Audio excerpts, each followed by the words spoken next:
No podemos permitir ya que se siga quebrantando irremisiblemente el orden jurídico como a los ojos de todo mundo ha venido sucediendo. Yo defendí al presidente Echeverría, que era el secretario de Gobernación. Poderosísimo secretario de Gobernación, pero no más poderoso que el presidente Díaz Ordaz. Echeverría tenía 40 años de edad, 30 y tantos años de edad. El presidente Díaz Ordaz ya era un hombre y pues con el poder y además el poder presidencial de aquella época. Bueno, defendía a Echeverría, defendía a Mario Moya, después por lo de los halcones, pero a Mario Moya, al que era el procurador de la República, Sánchez Vargas, al comandante del batallón Olimpia, Ernesto Gutiérrez Gómez Tagle, a Pedro Ojeda Paullada, defendía a muchos. Y por eso tuve que saber lo que no sabía del movimiento del 68.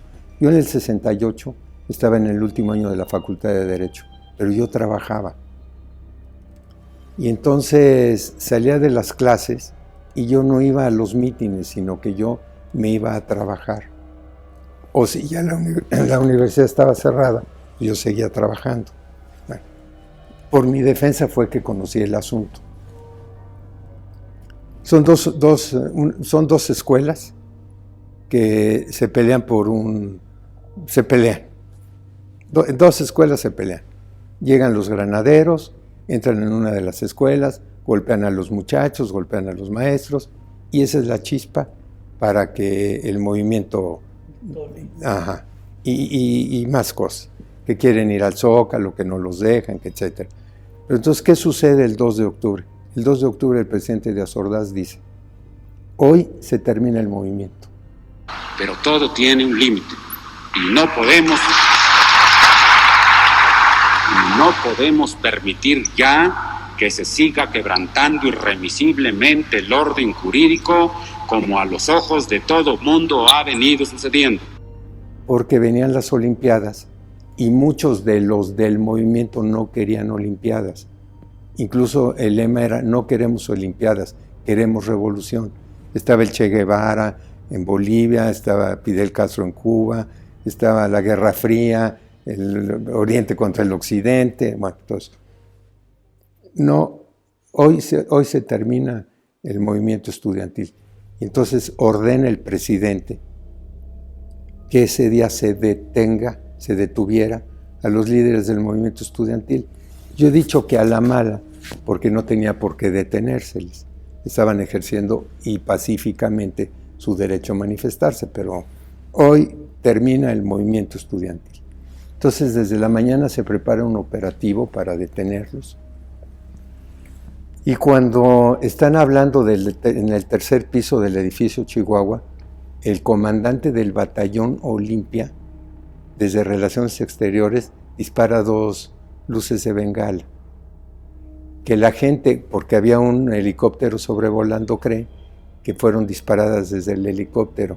Las luces de bengala no se pueden disparar de un helicóptero porque las luces de bengala suben, entonces estrellan contra las hélices. O sea, bueno, en fin.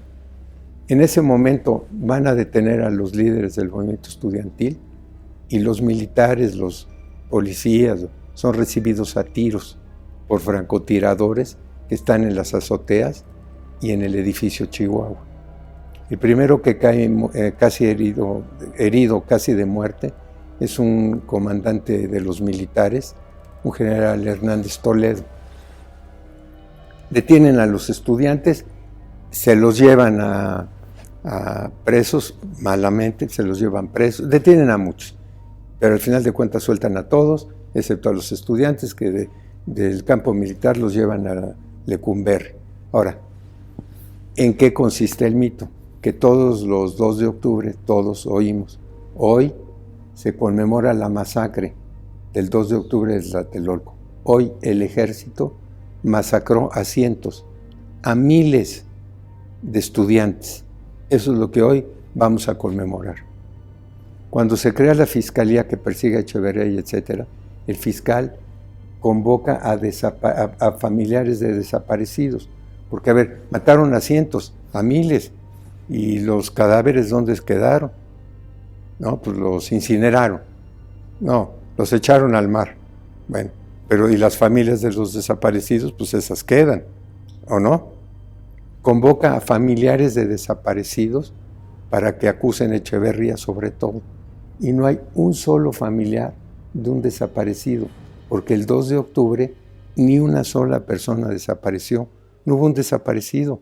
Los muertos, desafortunadamente, que fueron 38 muertos, se quedaron ahí, los recogieron, los autopsiaron, se los entregaron a los familiares, y hasta en Tlatelolco hay una estela con los nombres de los 38 muertos.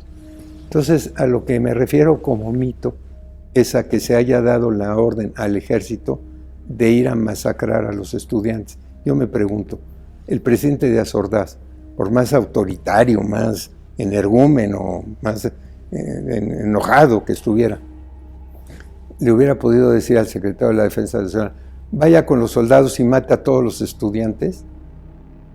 El ejército hubiera acatado esa orden de matar a los estudiantes, pero si lo hubiera acatado, en minutos habrían matado a los 5,000 estudiantes que estaban, por la capacidad y la intensidad del fuego militar. ¿Sí me explico?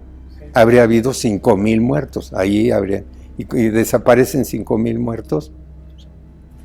Entonces, pero ¿cómo se puede saber? Pues acudiendo a todo lo que queda de aquella época, las actas que se levantaron de los muertos, los expedientes, las instrucciones al ejército, bueno, en fin, ¿no?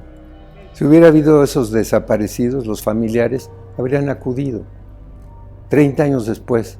Oiga, ¿y por qué no vino antes? No, pues antes porque estaba el PRI, pues no iba a venir, me iban a desaparecer, pero ahora que está el PAN, pues vengo y me están convocando y digo que mi tío, mi primo, mi hermano, mi hijo fue y ya nunca volvió, desapareció. Lo que pasa es que después se confunde eso de los desaparecidos con lo de la guerra sucia, la llamada guerra sucia, de cuando las guerrillas, de Lucio Cabañas, de Genaro Rojas, esa fue otra historia.